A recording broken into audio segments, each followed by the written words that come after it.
அல்லாஹ் தஆலா நம்மை மனிதர்களாக படைத்து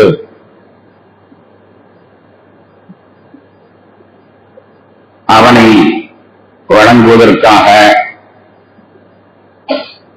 அவனை நேசிப்பதற்காக, அவன் மீது மையல் கொள்வதற்காக அமைத்து வைத்திருக்கிறான். நம்மை அவன் படைத்தவனுடைய லட்சியமே நாம் அவனை வணங்க வேண்டும், அவனை நேசிக்க வேண்டும், அவன் மீது மையல் கொள்ள வேண்டும் என்பதுதான். கண்ணியத்திற்குரியவர்களே, அல்லாஹ்வின் நேசத்தை பெறுவதற்கு இரண்டு வழிகள் இருக்கின்றன. பொதுவாகவே எந்த ஊராக இருந்தாலும் அந்த ஊருக்கு இரண்டு வழி இருக்கும். ஒன்று நேர் வழி, மற்றொன்று குறுக்கு வழி. ஒன்று பஸ் கார்கள் போகக்கூடிய வழி, இன்னொன்று ஆட்டோஸ் போகக்கூடிய வழி. இப்படி இரண்டு வழிகள் ஒவ்வொன்றுக்குமே இருக்கும். அந்த முறையிலே அல்லாஹ்வை நேசிப்பதற்கும் இரண்டு வழி இருக்கிறது. ஒன்று ஸ்ட்ரைட் ரூட், நேர் வழி, மற்றொன்று குறுக்கு வழி. அல்லாஹ்வை நேசிப்பதற்கான நேர் வழி என்னவென்றால், அல்லாஹ்வை தொழுது அவனுடைய கடமைகளை சரிவர பின்பற்றி எந்நேரமும் அல்லாஹ் அல்லாஹ் அல்லாஹ் என்று கூறி கடோ செடியோ கண்ணே ரஹ்மானே என்று அவனை தேடி அறிவது நேர்வழி. இப்படி அடைந்தவர்கள்தான் அவுலியாக்கள் என்பதாக நாம் சொல்கிறோம். இறை நேசர்களாக மாறிவிட்டவர்கள். இன்னொன்று குறுக்கு வழி. குறுக்கு வழி அல்லாஹ்வை அடைவதற்கு இலகுவான, எல்லோருக்கும் சாத்தியமான ஒரு வழி இருக்கிறது. அது என்னவென்றால், பிற மனிதர்களுக்கு, பிற படைப்புகளுக்கு நம்மாலான வழிபாடுகளை செய்வது. சமூக சேவை என்று சொல்லுவார்கள். பிற மக்களுக்கு நம்மால் ஏதாவது செய்தோமையானால் அல்லாஹ் வெகு விரைவிலே கிடைத்து விடுகிறான். நேரிய வழியிலே சென்று சிரமப்படக்கூடிய அந்த சிரமம் இல்லாமல் அவனுடைய அடியார்களுக்கு நாம் சேவை செய்வோமையானால், அவன் அடியார்களுக்கு பணிகளை செய்வோமையானால், அடியார்களுக்கு தேவையான எல்லா உதவிகளையும் நாம் செய்வோமையானால் அல்லாஹ்வை அடைந்து விடலாம். சந்தேகமே கிடையாது. இதை நபிகள் நாயகம் ஸல்லல்லாஹு அலைஹி வஸல்லம் சொல்வார்கள், அல்-ஹல்கு இயாருல்லாஹ், படைப்புகள் அனைத்தும் அல்லாஹ்வுடைய குடும்பத்தினர்கள். படைப்புகள் அனைத்தும் மனிதன் மட்டுமல்ல, ஜீவராசிகள் மட்டுமல்ல, புதன், சூரியன், புளூட்டோ, யுரேனஸ், நெப்டியூன் போன்ற கிரகங்கள் மட்டுமல்ல, வானம் பூமி மட்டுமல்ல, எல்லாமே அல்லாஹ்வுடைய குடும்பத்தினர்கள். அல்-ஹல்கு இயாருல்லாஹ், படைப்புகள் அனைத்தும் அல்லாஹ்வுடைய குடும்பத்தினர்கள். இதிலே அல்லாஹ்வுக்கு பிரியமானவர்கள் யார்? இதிலே அல்லாஹ்வுக்கு பிரியமானவர்கள் யார்? வஹப்புல் ஹல்கி இலல்லாஹி, இந்த படைப்புகளிலே அல்லாஹ்விற்கு பிரியமானவர்கள் யார் தெரியுமா? அன்பாகும் யாரிஹி, அல்லாஹ்வுடைய குடும்பத்தினருக்கு பயன் செய்யக்கூடியவர்கள். அற்புதமாக நபிகள் நாயகம் ஸல்லல்லாஹு அலைஹி வஸல்லம் விளக்குகிறார்கள். எல்லாமே அல்லாஹ்வுடைய குடும்பம். இந்த அல்லாஹ்வுடைய குடும்பத்திலே பிரியமானவர்கள் யார் என்றால், தொழுபவர்கள், நோன்பு வைப்பவர்கள், ஜக்காத்து கொடுப்பவர்கள், இதெல்லாம் இந்த கேள்விக்கு பதில் சொல்லவில்லை. வஹப்புல் ஹல்கி இலல்லாஹி, படைப்புகளிலேயே மிக பிரியமானவர்கள் யார் தெரியுமா? அன்பகும் ஐயாதி, அல்லாவுடைய குடும்பத்துக்கு நல்ல செய்வர்கள். குடும்பம் யார் என்று முதலிலேயே இனம் காட்டிவிட்டான். குடும்பத்திற்கு நன்மை செய்யப்படுவார். பல மானுடர்களுக்கு நன்மை செய்வான், பல பறவை இனங்களுக்கு நன்மை செய்வான், பிற மிருகங்களுக்கு நன்மை செய்வான், வானத்திற்கு நன்மை செய்பவன், பூமிக்கு நன்மை செய்பவன், கிரகங்களுக்கு நன்மை செய்வான். ஆக பிறர்களுக்கு நாம் நன்மை செய்யும் பொழுது அவர்கள் தான் அல்லாஹ்விடத்தில் பிரியமானவர்கள் என்று நபிகள் நாயகம் ஸல்லல்லாஹு அலைஹி வஸல்லம் சுட்டிக்காட்டி அந்த குறுக்கு வழியை நமக்கு அறிமுகப்படுத்துகிறார்கள். கஷ்டப்பட வேணாம்ப்பா, முன்னால முடிஞ்ச அளவுக்கு அடுத்தவங்களுக்கு என்ன முடியுமோ வச்சு நபிகள் நாயகம் ஸல்லல்லாஹு அலைஹி வஸல்லம் தண்ணி எடுத்துட்டு இருக்கிற அப்ப உன்னுடைய நண்பனுடைய வாளியில நீ தண்ணீர் இறக்கி ஒரு வாள் விடுகிறது, அதுவும் தரணும். ஒரு நண்பன் இறக்க வந்திருக்கிறான், மீனும் இறக்க இருக்கிறாய் தண்ணீர். முற்காலத்தில் எல்லாம் தண்ணீர் எடுத்தது, இப்பதான் மோட்டர் போடுறது தானே. முற்காலத்தில் கிணத்திலிருந்து தண்ணீர் கைத்தை போட்டு எடுத்ததுமே அதை பற்றி நபிகள் நாயகம் ஸல்லல்லாஹு அலைஹி வஸல்லம் அவர்கள் அற்புதம் தருவன். நீ ஒரு கிணத்திலிருந்து ஒரு வாளி உனக்கு எடுத்துக்கிட்டு இருக்க, அதை நீ அடுத்தவனுக்கு அப்படி நீ எடுத்து கொடுத்தீங்கன்னா அதுவும் தருவோம். நீ தண்ணி குடிச்சுட்டு இருக்கிற இன்னொரு நண்பன் வர்றான், அவனுக்கு தண்ணி புடிச்சு நீ கொடுத்தார், நீ தண்ணி குடிக்கிற அதை நீ அவனுக்கு குடிச்சு கொடுத்து அவனுக்கு நீ கொடுத்துன்னா அதே நண்பன், அதே தர்மம்.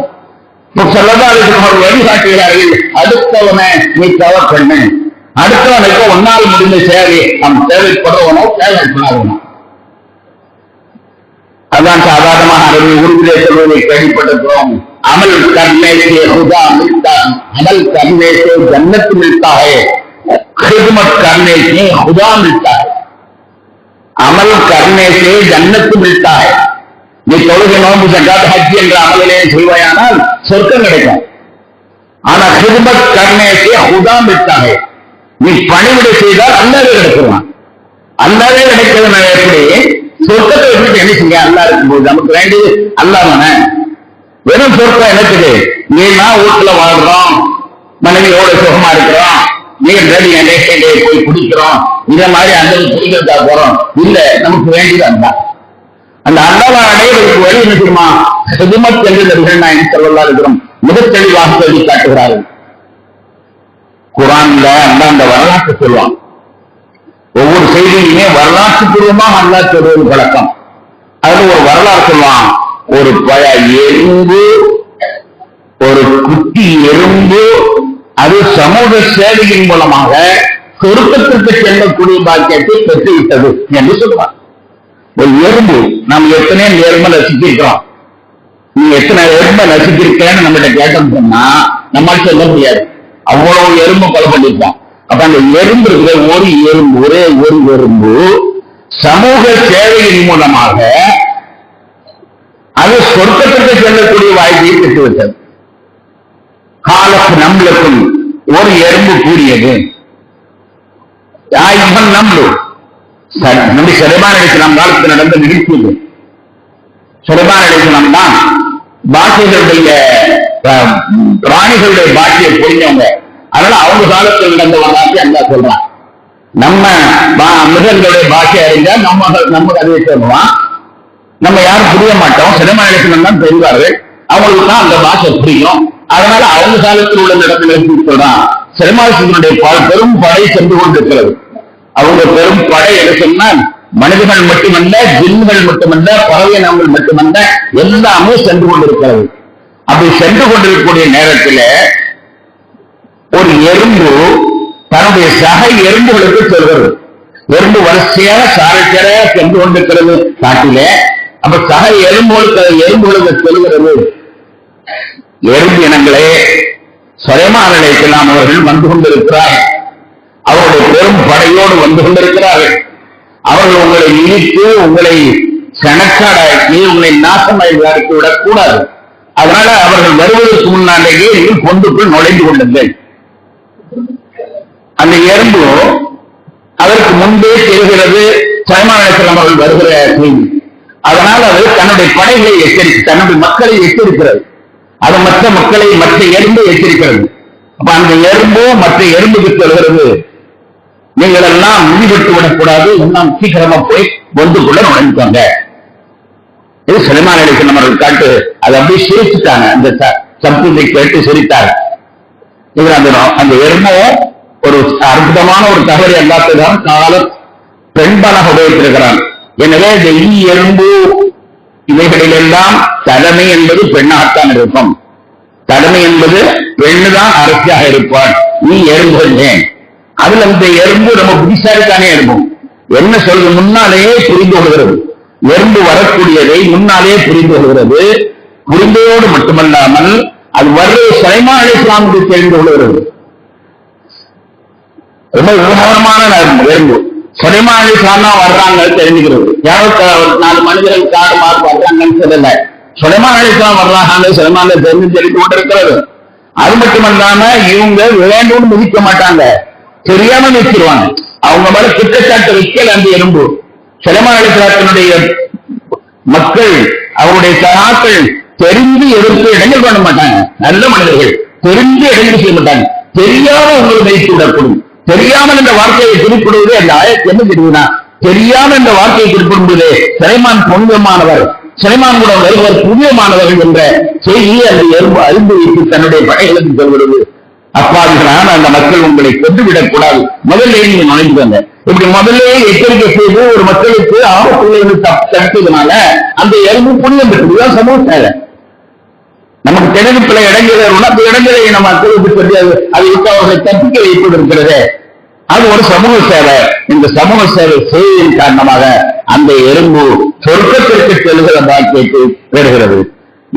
எறும்புகளுடைய கதைகள் எல்லாம் என்ன என்றால், அல்லாஹ் தஆலா எல்லாவற்றையுமே பிறகு எழுப்புவானத்துல எழுப்பி அவைகளில் யாராவது மற்றவருக்கு இடையூறு செய்திருந்தால் அதை வழிவாங்கி வைத்து அதற்கு தீர்ப்பை செய்துவிட்டு பின்பு பூமோ துராபா எல்லாம் மண்ணா பெருங்கின்றார். அதோட முடிஞ்சு அந்த எல்லா பொருள்களும் மாடிலிருந்து எல்லா உயிரினங்களும் மண்ணாக மாறிவிடும். இதுதான் எல்லா பொருள்களும். அதிலே 13 உயிரினங்கள் சொர்க்கத்திற்கு செல்வதாக வரலாற்றாசிரியர்கள் நமக்கு விளக்கி தருகிறார். 13 உயிரினங்களிலே தலைமையானது எறும்பு. ஒரு எறும்பாக இருந்தாலும் அது சமூக சேவை கொண்டிருப்பதன் காரணமாக அது சொர்க்கத்திற்கு செல்கிறது. இரண்டாவதாக சாலிஹ் அலைஹிஸ்ஸலாம் அவர்களுடைய ஒட்டகம். நபி சாலிஹ் அலைஹிஸ்ஸலாம் அவருடைய காலத்துல அந்த மக்கள் எல்லாம் சொன்னாங்க, பெரிய நபின்னு சொல்றீங்க, இந்த ஏற்ற உள்ள பாறை புழக்கணும், ஏற்ற உள்ள பாறை புழக்கணும், அதிலிருந்து ஒரு ஒட்டகம் வரணும், அந்த ஒட்டகம் சென ஒட்டகமா இருக்கணும். எவ்வளவு கொழுப்பு பாருங்க. பாறை புழக்கணும், அதிலிருந்து ஒரு ஒட்டகம் வரணும், அந்த ஒட்டகம் சென ஒட்டகமா இருக்கணும். சென ஒட்டகமா இருந்து அது இதற்கு மத்தியில வாழணும். அல்லாஹ் சொன்னா சரி, அதே மாதிரியே நான் வர வைக்கிறேன். ஆனா இந்த கிணத்துல உள்ள தண்ணீர்ல பாதி தண்ணி அதுக்கு கொடுத்துடணும். கண்டிப்பா நீங்க கேட்கிற மாதிரி நானும் ஒட்டகத்தை வந்துடுறேன். பாறை புலந்து ஒட்டகமா வரும், அதுவே குட்டியோடு வரும். வந்து அது பிரசவம் அது கருவுக்காக வரும், வந்து குட்டி போடும். அந்த மாதிரி ஒரு ஒட்டகம் நான் அனுப்புறேன். ஆனா அந்த தண்ணியில பாதி அதுக்கு கொடுத்துடணும். ஒரு நாள் தண்ணி அதற்கு கொடுத்துடணும் என்று சொன்னாங்க. சரின்னு எல்லா மனுஷன் விட்டுட்டான். கடைசியில் அது தண்ணி குடிக்கிறத பார்த்த உடனே தங்களுக்கு தண்ணீர் இல்லை என்று நினைத்து அந்த ஒட்டகத்தை பாயத்தில் அறுத்துட்டான்.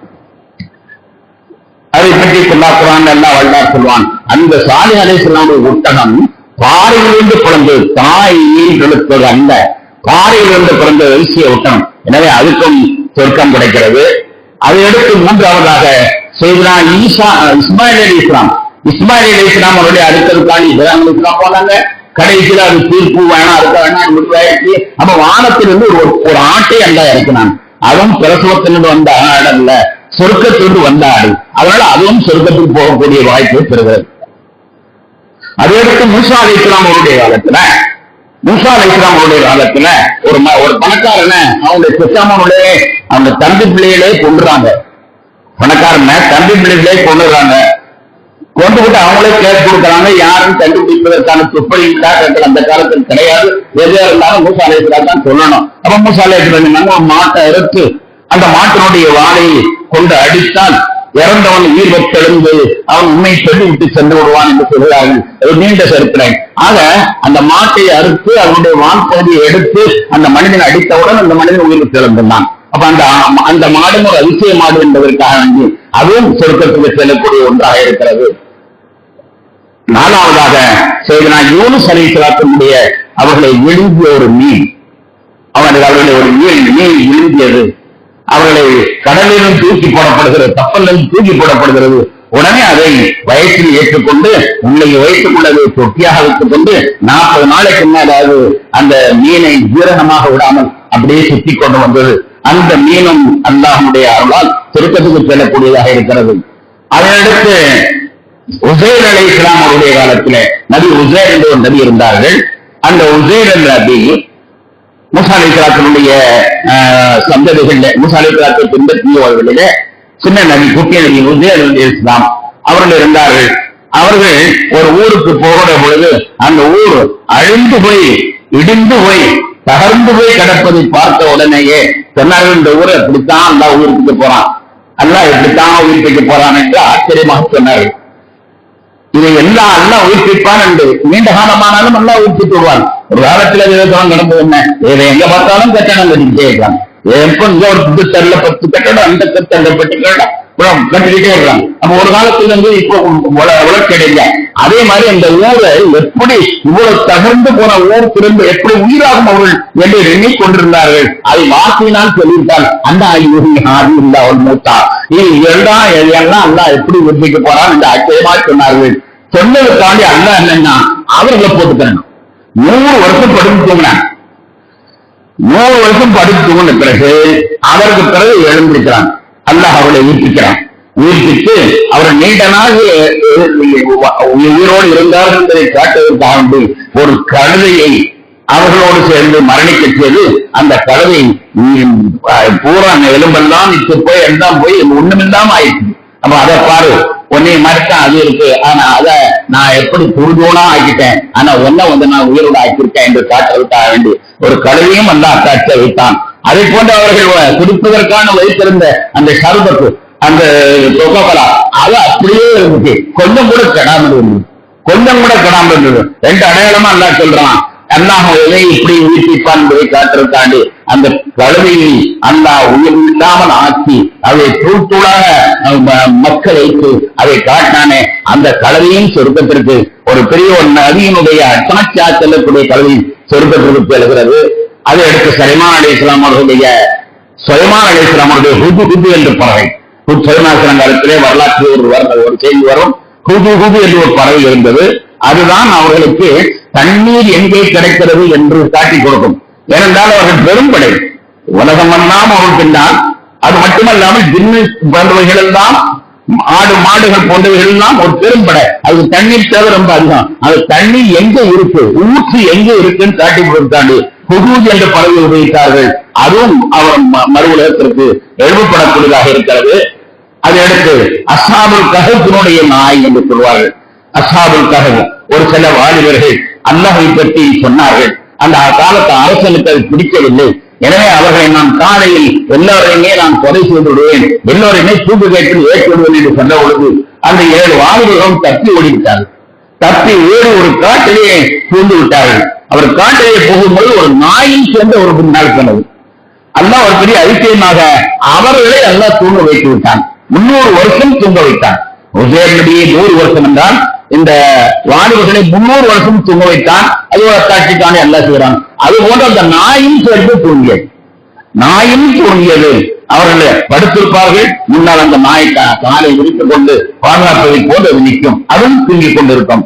இப்படியே 300 வருஷத்துக்கு பிறகு முடித்த அந்த நாயும் அவர்களோடு சேர்ந்து அஸ்ஹாபுல் கஹ்ஃபுடைய பரக்கத்தினால் அந்த நாயும் சொர்க்கத்திற்கு செல்கிறது. கண்ணியத்திற்குரியவர்களே, அதை போன்றே நபிகள் நாயகம் ஸல்லல்லாஹு அலைஹி வஸல்லம் அவர்கள் பயணமாகிய குஸ்வா என்ற ஒட்டகம், குஸ்வா என்ற ஒரு ஒட்டகம், அந்த ஒட்டகம் அது ஸல்லல்லாஹு அலைஹி வஸல்லம் அவர்களுக்கு மிகவும் பிரியமானதாக இருந்தது. குஸ்வா பெருமானார் ஸல்லல்லாஹு அலைஹி வஸல்லம் அவர்களுக்கு பிரியமானது.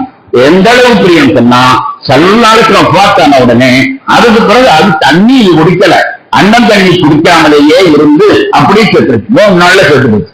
ஒண்ணுமே ஒரு ஈரம் கூட வாய்க்குள்ள ஏற்றுக்கொள்ளவே இல்லை. அப்படியே இருந்தது செத்து போச்சு. அப்ப ரசூலுல்லாஹ் மதவுள்ள புண்ணியத்தினால அது அப்படி செய்து என்பதால் அது குஸ்வா என்ற ஒட்டகம் மறுவுலகத்தில் எழுப்பப்படுகிறது. நபிகள் நாயகம் ஸல்லல்லாஹு அலைஹி வஸல்லம் துல்துல் என்ற குதிரை, ஒரு குதிரை வைத்திருந்தார்கள். துல்துல் என்ற குதிரை அது அவர்களுக்கு எப்படியெல்லாம் தேவை அப்படியெல்லாம் அது பயன்படும். அந்த குதிரையும் மறுவுலகத்தில் எழுப்பப்படுகிறது.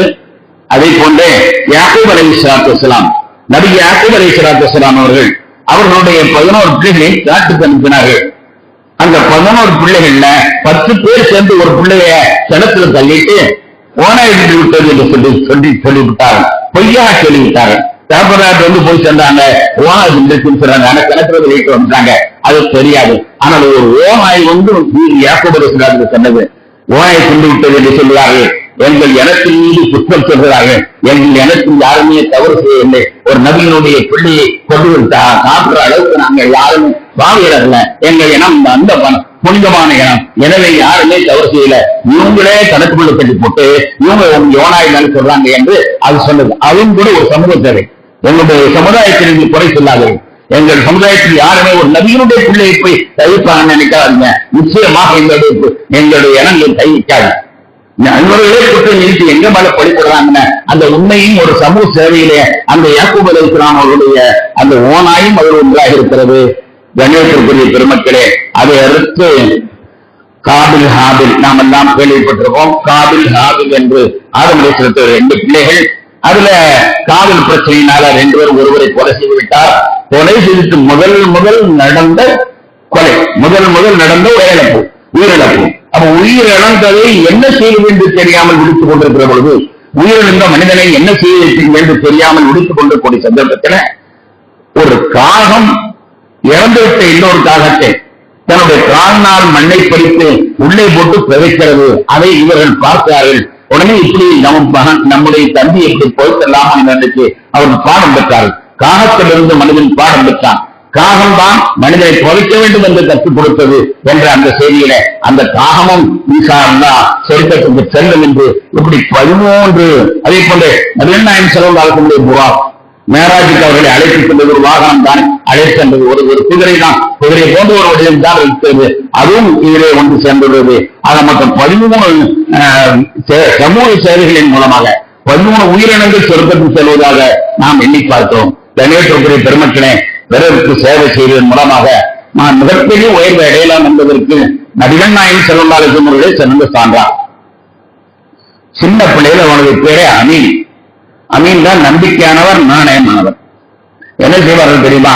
கிழவி வீழ்த்தினா பணத்தை நீங்க பத்திரமா வச்சுக்கிற முடியாது, கொடுங்க, நான் பத்திரமா வச்சுக்கிறேன், எப்படி நீ கேட்கிறீங்களோ அப்படி நான் கொடுக்கிறேன் என்பதாக அவர்கள் அதை வாங்கி வைத்து பத்திரப்படுத்தி கொடுப்பார். அதே மாதிரி அவர்கள் கடைக்கு எங்கேயாவது கடைத்துறை என்றால் பக்கத்து ஊர்களுக்கு போட்டானோ சந்தைகளுக்கு தான் போனோம். அந்த மாநிலத்தில் யாராவது அவங்க போறதா இருந்தா எல்லா வீடுகளுக்கும் போய் முகம்மது நான் கடைக்கு போறேன், உங்களுக்கு என்ன சமானம், உங்களுக்கு என்ன சமானம் எல்லாத்தையும் வாங்கி கரெக்டா கொண்டாந்து திரும்ப ஒப்படைக்கிறதுனால அவங்களை அமீன் என்று பேர். அதே போன்றே ஆதரவற்றவர்கள், அநியாயம் செய்யப்பட்டவர்கள் எல்லாத்தையும் விசாரித்து சின்ன வயதிலேயே அவர்கள் ஹிலஃபுல் குபூல் என்று ஒரு சங்கம் ஏற்படுத்தி, வாலிப சங்கம் ஒன்றை ஏற்படுத்தி நல்லது செய்யணும் என்று அந்த பொல்லா காலத்திலேயே, அந்த பொல்லா ஐயாமுல் ஜாஹிலிய்யத் என்று சொல்வார்கள், அந்த பொல்லா காலத்திலேயே சமூக சேவை நபிகள் நாயகம் ஸல்லல்லாஹு அலைஹி வஸல்லம் செய்த காரணத்தினால் தான் அவர்களுக்கு நபித்துவம் கிடைத்தது. நபித்துவம் பெற்றுவிட்டு கீழே வருகிறார்கள். அப்போது கல்வி அம்மா சொன்ன வார்த்தை என்ன தெரியுமா? உங்களுக்கு எந்த கொடையும் வராது, ஏனென்றால் நீ சமூக சேவை செய்கிறீர்கள், இல்லாதவர்களுக்காக நீங்கள் சம்பாதித்துக் கொடுக்கிறீர்கள், கஷ்டப்பட்டவருடைய கஷ்டத்தை உங்கள் கஷ்டமாக நீங்கள் வணங்குகிறீர்கள், வாங்கிக்கொள்கிறீர்களே, உறவினர்களை ஆதரிக்கிறீர்கள். அவங்க சொன்னது சமூக சேவையை எண்ணிவிட்டு இந்த சேவையெல்லாம் செய்யக்கூடிய உங்களுக்கு எந்த பாதிப்பும் வராது என்று நபிகள் நாயகம் ஸல்லல்லாஹு அலைஹி வஸல்லம் சொன்னார் என்றெல்லாம் பார்க்கிற பொழுது பெருமானார் அந்த பதவியை பெற்றதே சமூக சேவையின் மூலம். ஒரு மனிதன் சமூக சேவையின் மூலமாக எவ்வளவு உயர்ந்து விடலாம் என்பதை கணேசத்திற்குரிய பெருமக்களே, நபிமாருடைய வரலாற்றை பார்த்தால் தெரியும். நபி மூசா அலைஹிஸ்ஸலாத்துடைய வரலாற்றை சொல்வான். மூசா ஒரு சாதாரண ஒரு மனிதன் தான். நபி மூசா அலைஹிஸ்ஸலாம் ஒரு சாதாரண மனிதன் தான். அவன் நபியாக ஆகுவதற்கு எந்த தகுதியும் கிடையாது, சாதாரண மனிதர் தான். ஆனால் அவர் நபியாக ஏன் தேர்ந்தெடுக்கப்பட்டார் என்பதை நாம் குர்ஆனிலே பார்க்கிற பொழுது அவர்கள் சமூக சேவை செய்யக்கூடியவர்களாக இருந்தார். ஒருத்தர் 2 கிடையாது சண்டை, அந்த சண்டைய ஏப்பா இவனை போட்டு அநியாயமா தாக்குற, கொடுமைகள் நிறைந்த அந்த காலத்திலே, கொடுமைக்காரன் ஆட்சி செய்கின்ற கொடுங்கோலனுடைய ஆட்சியுடைய காலத்திலே, நியாயத்துக்கு மதிப்பில்லாத அந்த காலத்திலே மூசா அலைஹிஸ்ஸலாத்து வஸலாம் அவர்கள் 2 பேருக்கு மத்தியில் சண்டை நடந்த உடனே யார் அநியாயமா செய்தானோ அவனை போட்டு அடித்து அவனை சாகடித்து அந்த சேவையை செய்கிறார்கள். நியாயமானவனுக்கு உதவுகிறார். அவர்கள் ஒரு குத்துவிட்டு இறந்தாலும் கூட அவர்கள் நியாயமானவனுக்கு உதவுகிறார்கள். கொடுங்கோலன் ஆட்சி செய்யக்கூடிய கொடுமையான காலத்துல ஒரு நியாயத்துக்காக பாடுபட்டவர் மூசா. அதை போல காட்டில் நின்று கொண்டிருக்கிறார்கள். திடீரென்று 2 பிள்ளைகள் வந்து நிற்கிறது, பெண் பிள்ளைகள், இரவு நேரமாக இருக்கிறது. பெண் பிள்ளைகள், நீங்க நிற்கிறீங்களா, ஏமா அங்க நிற்கிறீங்க, இரவு நேரத்தில் ஏமா நிற்கிறீங்க என்று கேட்கிறார்கள். ஆடுகளுக்கு நாங்கள் தண்ணீர் பாய்ச்சுவோம், ஆண்கள் எல்லாம் பாய்ச்சி போன பிறகுதான் நாங்கள் காய்ச்சுவோம், அதனால் கொஞ்சம் லேட்டாக இருக்கிறோம் சொன்னது.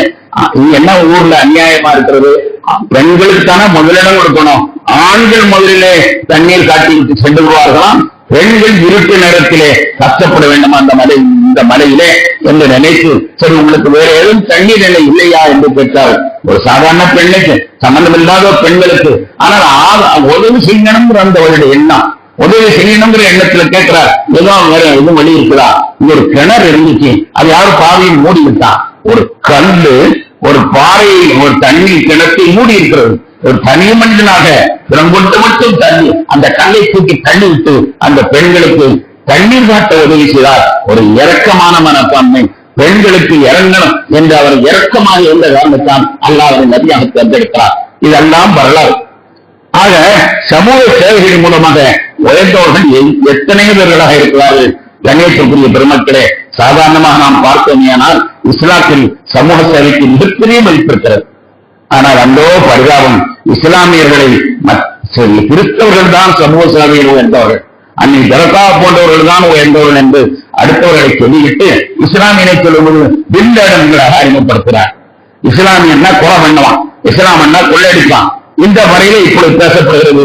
இஸ்லாமியன்னா தீர்வாது, இஸ்லாமன்னா விந்து வைப்பா, இந்த மாதிரி பெயர் வாங்கி விட்டோம். ரொம்ப பெரிய அநியாயம். உண்மையிலேயே இந்த சமூக சேவைக்காக வேண்டி பெரும் மதிப்பு கொடுக்கப்பட்ட, அல்லாவே கிடைப்பாண்டு மதிப்பு கொடுக்கப்பட்ட இந்த சமுதாயம் என்று பின்னிலையில் இருக்கிறது.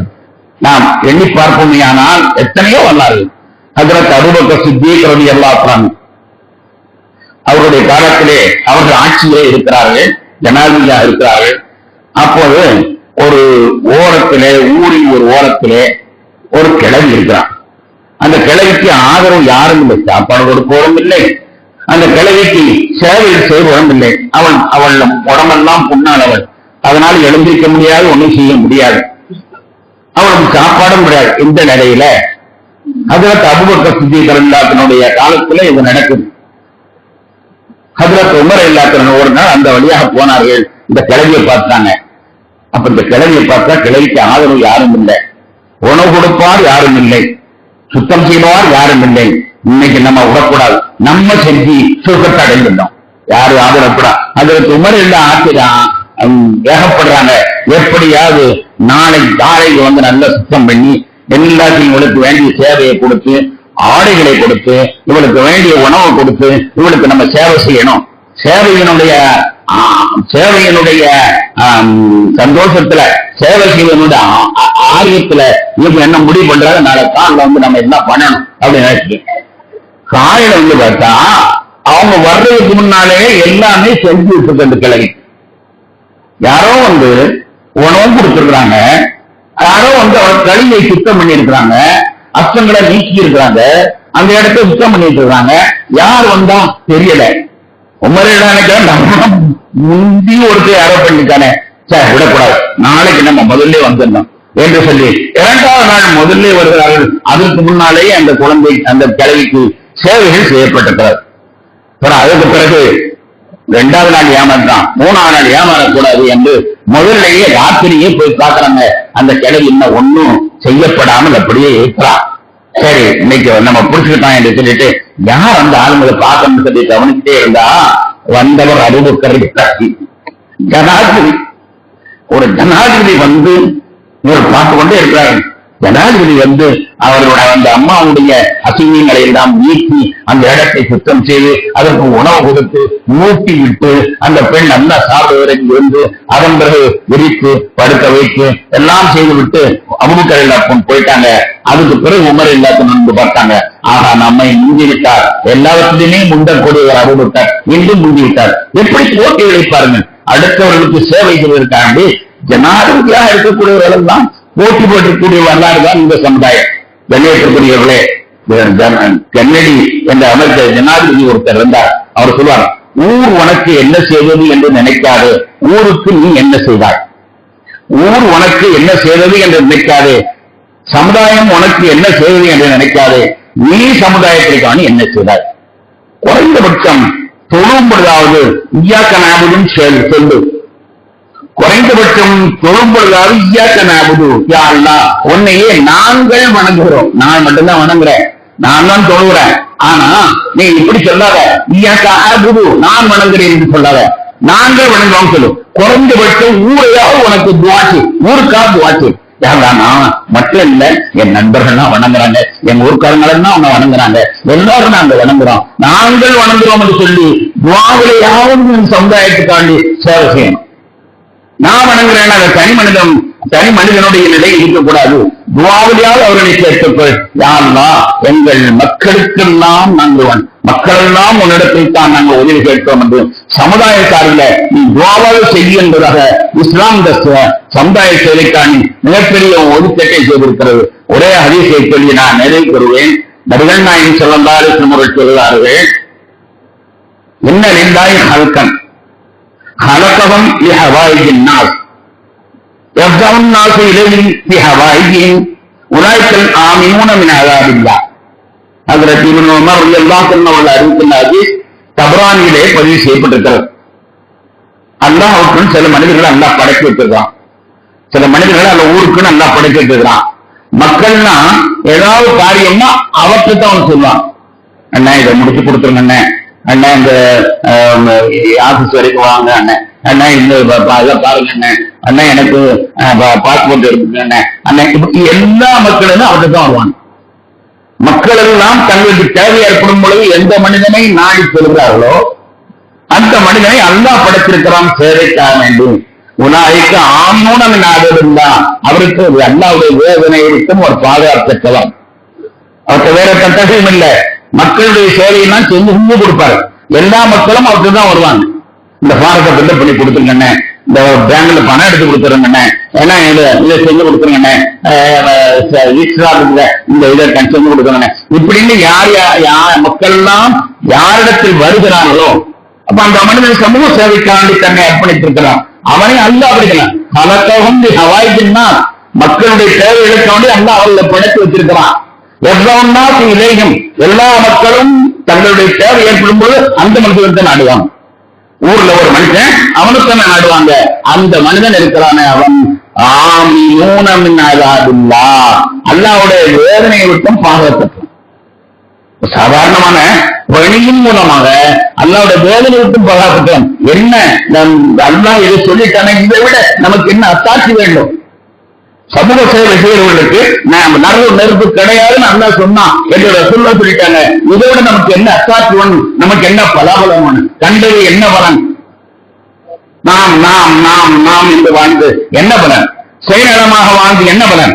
ஏதாவது சுயநலமாக வாழ்ந்தவர்களுக்கு ஒரு அப்பாராட்டு உண்டா? அல்லாஹ்வுடைய வாக்குறுதி உண்டு என்றால் நிச்சயமாக இல்லை. யார் சமுதாயத்திற்காண்டி பாடுபடுவார்களோ, பிறருக்காண்டி பாடுபடுவார்களோ அவர்கள்தான் அல்லாஹ்வுடைய அதாவை விட்டு நீங்கி பெற்றவர்கள் என்றும் அல்லாஹ்வுடைய அன்பு கிடைக்கிறது என்று மற்றொரு விஷயம் நமக்கு சொல்லி காட்டுகிறது. எனவே முடிந்த அளவிற்கு நாம் அடுத்தவர்களுக்கு சேவை செய்வதே இன்பம் காணுவோமாக. அடுத்தவர்களுக்கு சேவை செய்வதன் மூலமாக அன்னை தரசாக்கள் போன்ற நல்ல மனிதர்களாக நாம் மாறுவோமாக. அல்லாஹ் அருள் புரிவானாக. வாக்கு தாவானா அல்ஹம்துலில்லாஹி ரப்பில் ஆலமீன். அஸ்ஸலாமு அலைக்கும் வரஹ்மத்துல்லாஹி வபரகாத்துஹு.